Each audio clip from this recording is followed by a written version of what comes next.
Hi, everybody. I'm sports psychologist Dr. Andrew Jacobs. I'm located in Kansas City. I'm the host of the Sports Psychology Hour. It airs every Sunday morning from 7 to 8 a.m. Central Time on Sports Radio 810 WHB. That's 810WHB.com if you listen online.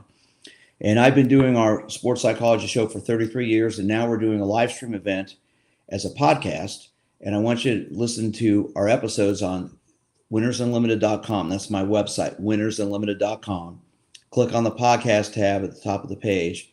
You can listen to close to 10 years of podcasts on there. And I'm doing a whole series of new conversations focusing on coaches and athletes and youth sports. And today I'm privileged to have Tim Massaquoi with us. He's a therapist in the Philadelphia area. He's an ex-NFL player. And as I was saying to him as we got started here, he survived youth sports and made it to the top. So, Tim, thanks for joining me tonight. I appreciate it. Thanks, Doc. I appreciate it. Thanks for having me on. So, tell me a little bit about your career, because you were in the NFL, you played for 3 different teams, and now you're in the counseling world. So what got you to go from professional sports to the counseling world? Yeah, it was lived experience usually is, a lot of times in life, lived experience propels us into our career, kind of passions and things like that. So when I got drafted by the Tampa Bay Buccaneers in 2006, it was a whirlwind of just being at the high level of college sports. I played at the University of Michigan, and then being dumped back down to feeling lower than nothing, right? As far as being a rookie and having to earn your way back. And I had Hold on. Before you say any more, did you beat Ohio State all 4 years you were there? I didn't beat them 4 years. All right. I beat them. We beat them 2 years. But here's the deal. And if I could show you something that my high school college football quarterback, funny enough, is Joe Fortenbaugh. So if you watch ESPN betting, their betting show, Joe's the kind of co-host, and he sent me something which is to me very significant. He sent me my jersey from the 100th game of the Michigan Ohio State rivalry, Oh, and we wow. and we won that game. We beat Ohio State that year. We the Jim Tressel years were very hard on us. I will say Jim Tressel came in after about 2 years of us beating them, and he was a great coach. He did a great job, and we took some losses. I probably started the trend as I was leaving Michigan of losing to Ohio State, unfortunately. But we did win the 100th game of the rivalry, which is pretty cool. And you did win twice. So I know from all the people I know from Michigan and Ohio State, it's like the only thing that matters is beating the other team. The Big Yeah. Ten, whatever the Big Ten is now, which is the Big 30. But Yeah. back then it was like the only thing that matters is that we beat either Michigan or Ohio State, wherever you're from, right? So You could win all your games and lose that game, and you could feel like your season is a failure. yeah. And that's just I went to Vanderbilt back in the '70s, so football wasn't too, but our basketball team was great. So yeah. we were good back then. All right. So anyway, so to get back, so you're in the NFL. Go Yeah, ahead. so in the NFL, and again, I won't put a good or bad on it, but I was coached by John Gruden my rookie year, which was a serious rude awakening to being a professional athlete. It was very hard, physically, mentally, and emotionally adjusting, and so I went through that process of trying to mature in the NFL, trying to make teams every year. And unfortunately, I got hurt in my last year in Buffalo, my fourth year, going into my fourth year, and with the Buffalo Bills, I got hurt and tore my knee up, just a whole bunch of stuff up, and that was just it for me. And out of that came just a lot of resentment, regret, and shame. Not having a career that the story 10, 15, 20-year career you see some guys having. A lot of guys don't have that career, but you kind of envision it, and I didn't have that opportunity. So yeah, it sank into sadness, which went into depression. And so I sought a therapist to help me process that. The issue was I was looking for a specific therapist. I was looking for a black male therapist who also played professional sports, and it's far few in between. And It's very there far. weren't very many at all. Yeah, right. But I did find a great therapist here in Philly, and she helped me work through some things. And I felt like well, why don't I become the need that I wanted? I should become a need, because I know somebody's going to go through that process, unfortunately. And so I wanted to be able to be a support for other athletes, whether it's football, other sports, college, youth football, just working with athletes in general, not on the performance perspective, but the other aspects of mental health. And so that's what really encouraged me and propelled me into my career. Well, that's awesome. That's awesome, man. Because I'm one of the first trained sports psychologists in the country. I'm in my 44th, just started my 44th year of work last Tuesday, and Awesome. well, thanks. And it's been a fun journey.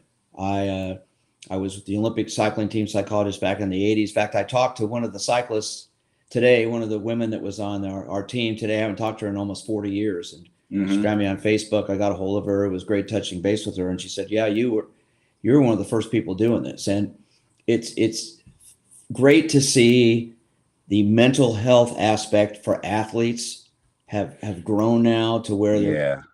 people like yourself are involved in this. Because when I got involved, people, what's that? What do Yeah. you mean you're going to work with that? The athletes don't need to talk to somebody. I'm like, well, yeah, they do. No, they don't. Well, yeah, they do. They're people, Yeah. right? And like you Yeah. just shared, you got depressed. You had this dream of playing in the NFL for a while, and boom, it's over like that. An injury Yeah. does it, and you got to deal with stuff. So you work with somebody, and that motivated you, spurred you on to get into it yourself.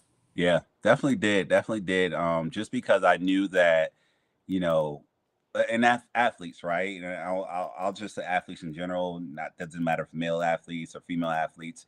There is a bravado, right? There is a level sports. No matter what sports, you can be the most elegant sport. There is a sense of toughness because you have to go through this maturation process within your sport. You have to go through a molding to where your ability to compete is at the peak level, right? And so there's a hardness you kind of develop towards pain, even if it's emotional pain, physical pain. You develop this callousness towards feeling bad, right? Where that's not an excuse not to perform. But Hold on, that has explain that if you would when you say feeling bad. What do you mean by that? so for instance, like if I wake up um Tuesday and I like we used to like I used to roll out of bed when I remember it used to take me about 20-30 minutes to get out of bed. And this is after my rookie year. I wasn't even like 5, 10, 15 years in my rookie year when I was with the Miami Dolphins that year. And it was hard to get out of bed. And I Because of the felt physical pain because you of were. the physical pain, right? But that was not a thing. Okay, you're hurt. You need to get up and get ready to go to practice. And so that was the mindset. You're feeling whatever you're feeling.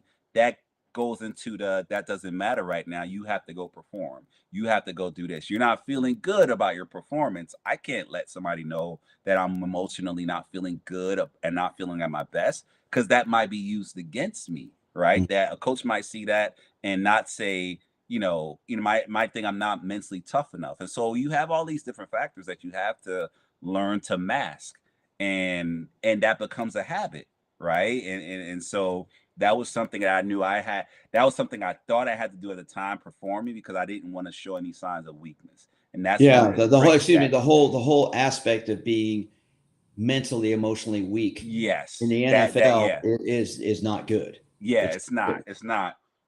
Now today, now you retired in 2006. 2010, 2009 Yeah. was I retired in 2009. Yeah, Okay, so that's 15 years ago. yeah. Today compared to then, on the psychological, emotional, mental health side, what's changed? I think that the players, it's always the players. It's always the people in the arena, right? The people who are doing a thing, they always are the ones who catapult. They are the one the catalyst for change. And so the players have been open about the process, their personal process, their personal dealings with mental health. And so there's an acceptance. I haven't been around a ball club in a long time, so I can't say what that looks like in the clubhouse, but I know publicly the idea of these athletes being a certain way, and like you said earlier, oh, they don't need this, they don't need that. Well, no, they're people, they're human beings. They go through stuff, right? They can have all the money in the world and still deal with depression. They can have all the money, access the resources and everything, and still feel anxious and still not feel like they're good enough, right? I don't somebody who just signed multi All these players just signed multi-million-dollar deals. I don't know what their mental health state is, but if they were going through something, it's okay. It's okay, right? You sign a big check and you're still dealing with issues. It's okay to talk about it and get the help and support you need. And the Because players have been the drivers of you're that. a human being, and you've Exactly. got and it doesn't matter. It doesn't matter if you're a politician, an actor, a musician, a teacher, garbage collector. You're still a human being. And Exactly. yeah, I just talked to one of the greatest athletes in modern times today. He played for the Kansas City Royals years ago, and he and I we talked about that. We talked about, we were just having a, he called me up about something just to touch base because we've known each other forever, and we were talking about mental health. Yeah. And he said, Doc, when you started doing all this, I was the Kansas City Royal psychologist in 1990. He goes, when you started doing this, nobody wanted to deal with this stuff. The players opened up to you because we saw the need of it. Yeah. And he goes, now, he goes, most teams have somebody, not all, but most teams have somebody in the mental health area affiliated with the team to help the players. So Yeah. you see the necessity of it. And obviously that spurred you to get into this profession. So what did you learn about, let me start this, Tim. What did you learn about yourself, first of all, once you became a therapist and got into counseling athletes and people? Oh my gosh. The so in my program, I went to Eastern University. We had to do, most universities, you have to do this kind of big paper, your Master's thesis or doctoral? master's thesis, right? So we had to do our master's thesis on ourselves Oh, using wow. using a clinical profile, right? We had to profile ourselves from where we grew up at, the family, the culture, the most impactful experiences. And I went through this whole thing of really assessing and analyzing everything that had impacted my life until that point. And as I was writing this thesis, I was crying because I I didn't was going to real say, were you scared? I wanted to ask you, were you I scared? was literally crying as I was writing this because it was so truthful and just like accepting things in my life that occurred, things that, with family and myself and different experiences I had, and it was just so powerful and it was healing at the same time. And the thing that I really found out about myself was that I'm a very still person, right? I'm not somebody who emotionally gets moved one way or the other as far as something impacting me, where might make irrational decisions. And I'm not knocking anybody who struggles with that, but that was one thing I found. So I found that I had a strength in that, and I also found that that was something that sometimes held me back and not making or taking risk, right? Not doing things because I wasn't comfortable, because I didn't know the whole outlay or what was on the other side. And so it pushed me to take more risk in my life. And it was very calculated, safe risk, but I wasn't a risk taker. And it also allowed me to become a therapist who could really sit with people and be with them in the midst of whatever they're in. And that's something you have to have as a skill set, is to be able to be with somebody in their circumstance or whatever it is when you're a therapist. So that was something that I found out during that master's thesis, and it was very powerful. It rocked me to my core. I cried, sadness, cried, sad tears, joyful tears, but I really just learned a lot about myself through that process. And looking back on it now, what's the main theme, the main topic that hit you the most out of that? It was just forming healthy relationships, right? That every relationship that came into my life, I didn't need it, and that there were certain people who and certain relationships that were really that I wanted, the ones that I really felt that were helpful to me, and that I could be, reciprocate that support. Those are the relationships that I kind of really start to lean into in my life. And then a lot of people disappear, and it was like the best thing, because I was a very social person. I felt like I had to collect everybody in life, and I had to learn that not everybody's a good person for you in your life. And if you're able to manage that and understand and have boundaries in your relationships and people you come in contact with, you end up being a healthier person. And then also, being considerate of yourself to somebody else. That was something that I learned as well. Let How am me I showing up for somebody else in their life? It was really important. let me throw this question at you. It's off topic in a sense, but it Yeah. fits. So one of my big passions is working with youth sports. I Yeah.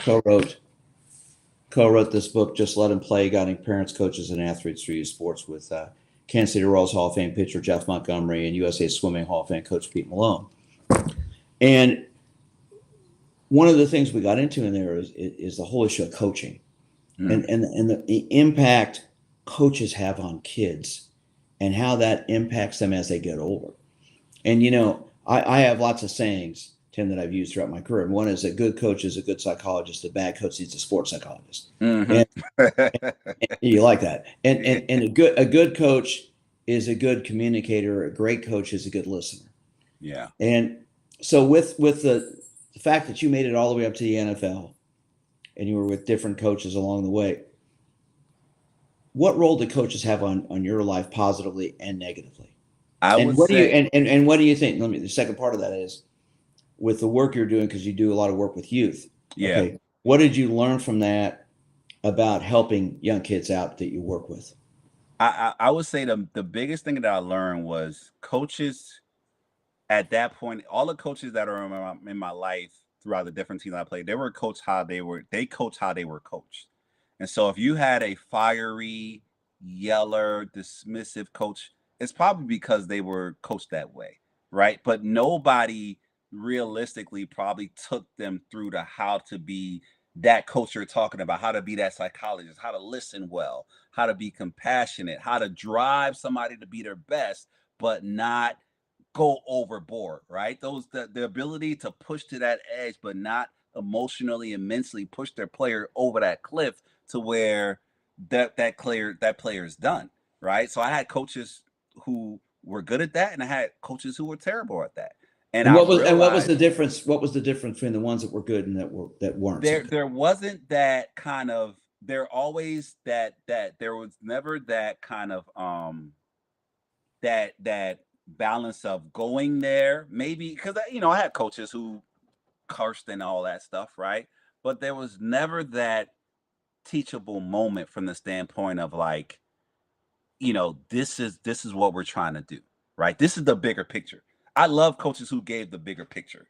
Like you can coach me in my position, but if you can continuously coach me and show me how my performance or my stuff impacts my tackle or my guard or my quarterback, if you can do that, if you can coach me hard, I'm not ever dismissing coaching hard, but I'm also really emphasize coaching smart. And the smart coach knows how to push that player, but also knows how to build them up at the same time. There, It's a skill. you just hit that so right on the head, Yeah. man. It's just like because one of my big passions is working with coaches, and I have throughout my 44 years I've worked with several thousand people, and I get all these young kids that come into my office who are damaged from coaches and what the coaches have done. I mean, it's one thing to get on somebody, but then to be supportive. I mean, I've never met Bill Self, the University of Kansas basketball coach, Mm-hmm. but I've had a half dozen players who I was the University of Kansas first sports psychologist, and I was with the basketball team in 1983-84 when Larry Brown was the coach. John Calipari, R.C. Buford, Bob Hill were all assistants on that coach. They're all pretty famous guys. Anyway, Yeah. and Larry Brown, really famous. Anyway, but what I found is that Bill Self pushes his kids as hard as anybody, but after practice, he lets them know I'm doing it to get the best out of you, not because I don't like you, not because I'm trying to be hard. I'm trying to get you to be tough. Mm-hmm. And so, to my knowledge, I've never heard of a KU player that left the team disliking him. They left because they wanted to play and they weren't going to be able to play there. You hear about players leaving teams all the time because coaches are out of whack. Yeah.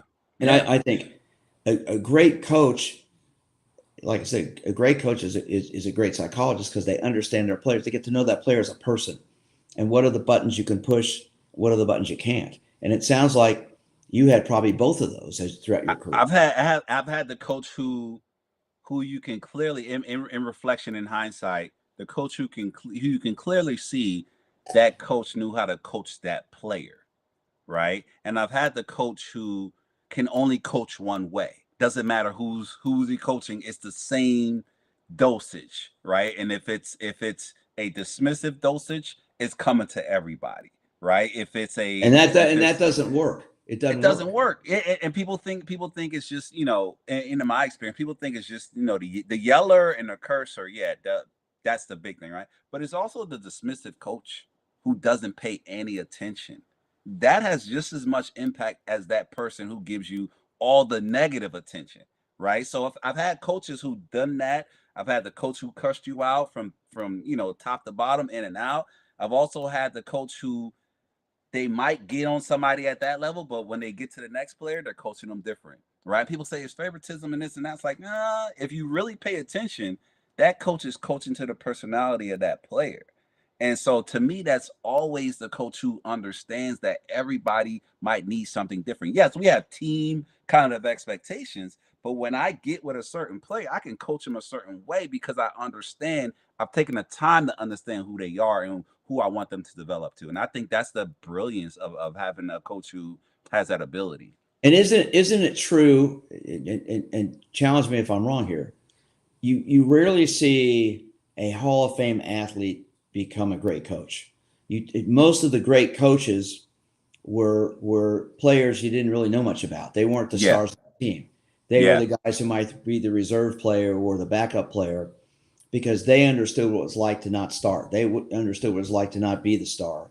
Not that a star can't be a great coach, but typically what I see is most people who are really successful coaches were not you know the top guy on their team when they played. They were part of the team, but they understand.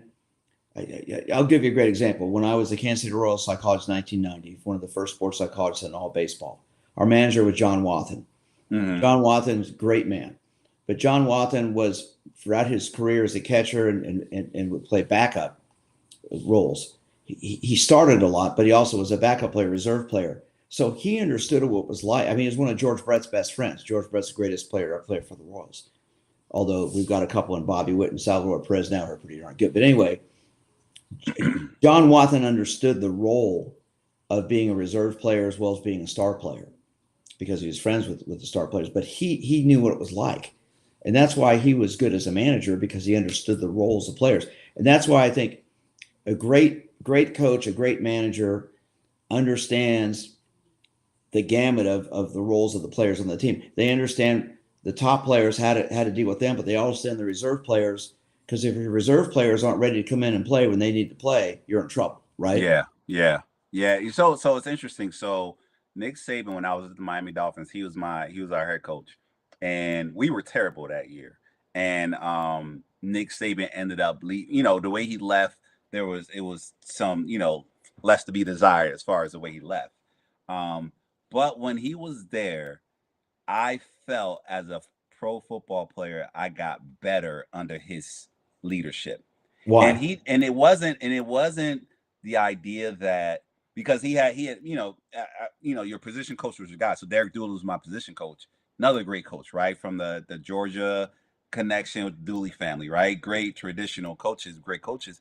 But I felt like I got better because Nick Saban, we weren't good, and you know, bigger picture organization didn't give him what he needed and didn't give him that kind of control to do the thing he needed to do, right? But he coached you, and he coached DBs was his position he coached, but he coached you to that fine detail level. He had that fieriness, and he's consistent what he did with Georgia because you saw, I mean, at Alabama, you saw how many players he put in the NFL because he had great talent and he developed those guys to get ready for that next level. So you saw that for years, and you could see that he was very intentional around how he coaches the players. We just didn't have success. We didn't, and he went to Alabama because he saw clearly that he was going to be the greatest college coach of all time, and he left the NFL. But Nick Saban was an excellent coach because he had that fieriness, but you could also see he pulled guys alongside. He check in with you once in a while. So Yeah, so what you're saying is he understood the psyche of his He players. he understood the psyche. He understood holding you at that level.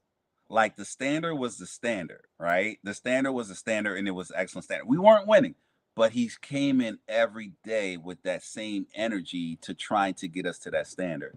So what? And Go ahead. Sorry. no, and you saw when he got to Alabama, you saw the results of what he did for such a long time at that level and at that standard. So he had that at Miami, but we didn't win. So to me, that's what makes a great coach. He was consistent where he went. And I wasn't never in that locker room, but I saw him on that sideline. And I saw that was the same Nick Saban that coached me and coached my teammates at Miami with the Miami Dolphins.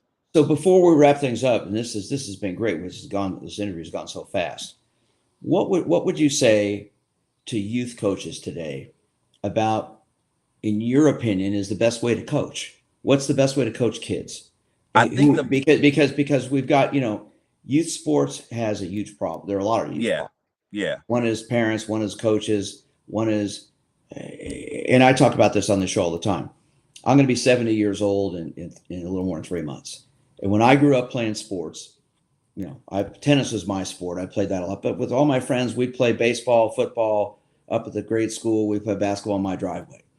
After school, we'd do that until it got dark. My mom always had some cupcakes or stuff for us to eat, stuff like that. Kids today start organized sports at 4 and 5 years of age. Mm-hmm. They're on teams. By the time some of them are 7 or 8, they're on traveling teams. Yeah. By the time they're 11 and 12, they're burned out and quitting. The burnout rate in youth sports is enormous. Yeah. In part because they're tired of it. It's not fun anymore. The fun is gone. You rarely see a group of kids at a playground playing. They're there in an organized practice with parents telling them what to do. And my whole perception is kids don't know how to play and create because they're told what to do all the time. Wow. I'm going to get your perspective on that and see what you say. I tell that's something that's a lost art. Like sandlot football, it's a lost art. And to me, that's what drove the love of the game for me. Like sandlot football, I grew up in a town home complex. Me and my cousins in the kids from the neighborhood, we go out, we play 7-on-7. That was my first until it got dark. Until it got dark. We started, or basketball. And sometimes you'd even play when it was dark. It didn't basketball, we would play when it's dark. Because you were having fun. Yeah. And you were having fun. Part. Yeah, that's the other part. It's learning how to, just like you said, be creative and play. And for coaches, is how do you bring joy back to sports? The winning is not when you're talking about youth sports, winning is not the thing. And I'll say that winning is not the thing. And you're that parent's child who's trying to go to the NFL or pro or NBA, whatever. That's not the thing. That's the problem. You have to coach to bring joy. Yeah, you want to teach kids how to play the game technique-wise, and you want them to enjoy what they're doing. I didn't get organized sports until 8th grade. But from like 5th through 8th, we played sandlot football. We got together 7-on-7, played 4 or 5 games to 21, and like just exhausted. Came out the next day, did it again. How old are you? How old are you? I was probably 12, 13. How old are you 12, now? 13. How old are you now? I'm 42. Okay. 42 years old, yeah. So you're right on the cusp of that group where it started to get over organized and overdeveloped and overstructured. You still had the opportunity. Yeah. Where you grew up in the environment and all that had a lot to do with the two. But you were like at that end of where kids could play. Because you don't see a group of kids out there playing anymore without being at an organized practice. You just don't see it. I know it happens somewhere, but it's almost always structured. And so as we wrap things up, what would you say to youth sport coaches, to youth sport parents? Because you made it to the top. Granted, you weren't there, you didn't last as long as you wanted, but you made it. Yeah. So what would you say to kids and parents and coaches about what they need to do to have fun and be their best? What would be your suggestion? I think it's your expectation is for the kid to enjoy the sport. It's not for them to go. And don't get me wrong, I go through as a dad. I go through it too. because I don't want to pay college tuitions because I didn't have to. So I'm like, man, if you can, but if my son doesn't love playing a sport, then that's on me. I cannot push if he doesn't have a passion and joy for playing a sport. I'm not going to set that expectation. I'm not going to make that the bar. No, I want you to enjoy what you're doing. I want you to learn how to do it well. And if you have the talent, I just want to naturally let it come, right? Naturally let your talent shine. I'm not going to take you across the country and put you in every, you know what I mean? Like, I didn't go to any camps when I was in high school. I just played, and coaches came and recruited me, right? And so I know there's a drive, and there's now a technique, and now like a whole way to go to that next level. But if that's your priority, you're losing the joy, because now you're taking on the stress and anxiety of performing, Okay, which kills the joy. before we wrap up here, I want to ask one definition. Yeah. What is your definition of fun? Not wanting to ever stop what I'm doing. If I'm having fun, I don't want to stop. Yeah, I don't want to stop. Look, I only stopped because my aunt, who I grew up in, said it's time for you to come in the house. But when we were playing, we did not want to stop ever, because we just had fun. And so that's, for me, that's fun. we just met tonight, first time, but I love what you're saying, man. You're hitting it so much right on the head, and I really appreciate you being with me tonight. And let me ask you, if people want to get a hold of you, because you've got a message to share with people. People want to get a hold of you, Tim. How can they reach you? So funny enough, I don't have any social or anything like that. I'm the director of a resilience center where we support victims of mass violence in Southwest Philadelphia. So if you ever want to get a hold of me, you can just email me at khcrc@avpphila.org. Yeah, that's it. I don't have many socials. My organization is Peace in Mind LLC. That's where I'm a mental health practitioner there. But khcrc.org. Just send me an email at avpphila.org, and send me an email. I don't have socials. I wish I was better with that stuff, but yeah, I gave that stuff up a while ago. I'm just not. I don't have that creative content in me, so I don't do it. Well, listen, I cannot thank you enough for being with us tonight. Your message has been awesome, and I really mean this. Anybody that works with you is going to get something positive, because you understand it. I talk to a lot of people that don't, but you get it. So I appreciate you being with us, Tim. Thanks. I appreciate it. Well, thank you. And if you enjoyed our conversation tonight, go to my website, winnersunlimited.com. Click on the podcast tab. You can hear all kinds of episodes of my show, the interviews we do here on Facebook, and all my radio shows. I've got close to 10 years of them on there. That's winnersunlimited.com. Everybody